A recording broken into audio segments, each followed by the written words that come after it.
Menendez this morning discussed wanting to depose the president. What exactly are you looking for here? Well, the motion is not crazy. I mean, we're relying on U.S. Supreme Court precedent and a whole long line of cases in the Ninth Circuit Court of Appeal.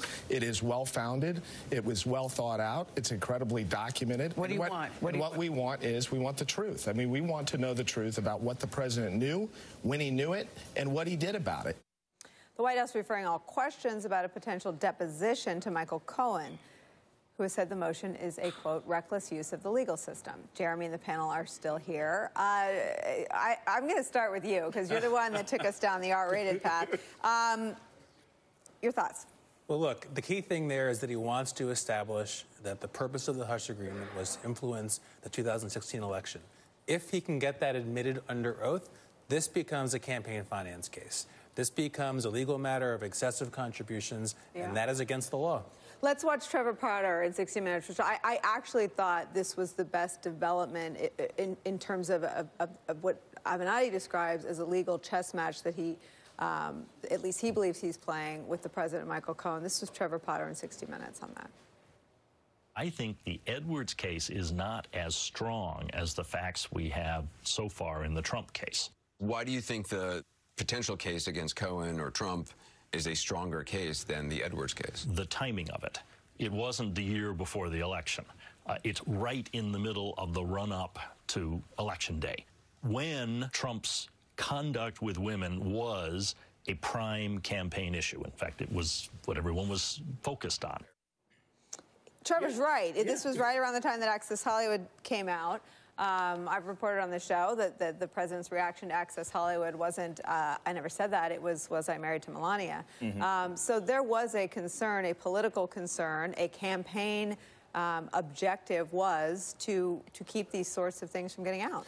And I also think it's perfectly possible with the non-disclosure agreement. There's some emails, you know, we talked about this disc or the clip or whatever he says.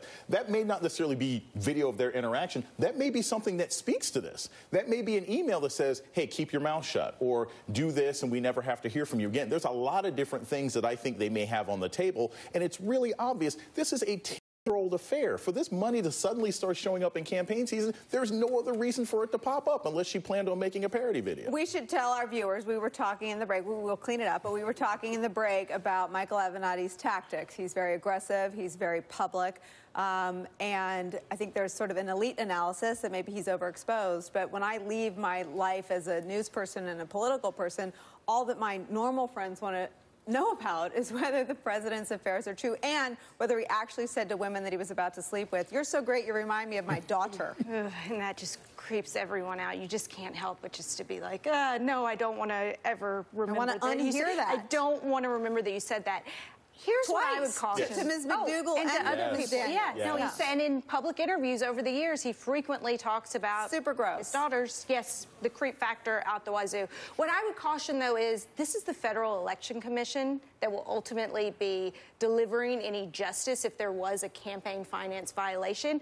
It is going to take years and years and years and stretch out. So the Stormy Daniels saga is probably going to go on for a very long time, and we should all brace for that. And that's where I think except this is important, though. So the Justice Department also has jurisdiction over these violations if they are willful, right? So if it is a very serious case, in essence, the Justice Department can step in, and those guys don't mess around. Maybe you shouldn't have been so mean to Jeff Sessions, calling him lame on Twitter all the time. I think that's the play, though, going on 60 Minutes, going on CBS this morning, and really underlining what they believe the issue is, so that even if legally there is no recourse, you know, if we in the media come for the affair, you stay for the meatier questions about what happened vis-a-vis campaign finance. Jeremy Bash, a president with a 67% approval rating.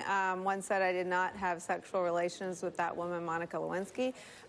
In the course of that sex scandal, he was found to have perjured himself, was impeached.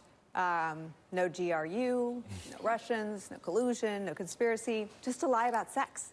I mean, how vulnerable do you think Donald Trump is? Well, if he is deposed, he has to tell the truth. He's under oath, and violating that oath is a federal offense, and so he could be subject to prosecution or criminal exposure if he doesn't tell the truth in that deposition. That's why this civil litigation skirmish between Michael Avenatti and the president's lawyers is potentially so significant, so perilous for the president. You're such a serious guy, former chief of staff at the CIA and the Pentagon. I'm not going to let you get off with just a legal analysis. Jump into the conversation we've been having about this as a political issue, about, we've spent hours around this table talking about the Russia investigation. It's two tracks: obstruction of justice probe, we don't call it collusion, the conspiracy to conspire, whatever we call it, with a foreign adversary. Talk about the possibility that it could be a civil litigation about a botched NDA with a porn star that represents more political peril and perhaps legal peril for this president. Look, I think it shows the president's MO and certainly the way he conducted himself over many years, and he's bragged about that, and also the way he's used the Trump Organization and Michael Cohen. And I think investigators looking at those broader issues will analyze that. But if you want me to make a political point, Nicolle, I would just say back to Frank Figliussi's point earlier about the work of law enforcement and the respect for the rule of law, because ultimately if the president is paying hush money or he's trying to get out of his legal responsibilities, it goes to his fundamental respect for the rule of law. And look, Trump is not on the ballot in November, but Trumpism is. Right. And one of the things about Trumpism is that you undermine the rule of law, you undermine the Federal Bureau of Investigation, you undermine those who seek the truth. And I think Republicans are going to have to decide in November whether they are Republicans or whether they're Trumplicans. And that's the ultimate question. Oh, see, I'm so glad I pressed you on that. That was good. We're going to sneak in our last break. We'll be right back.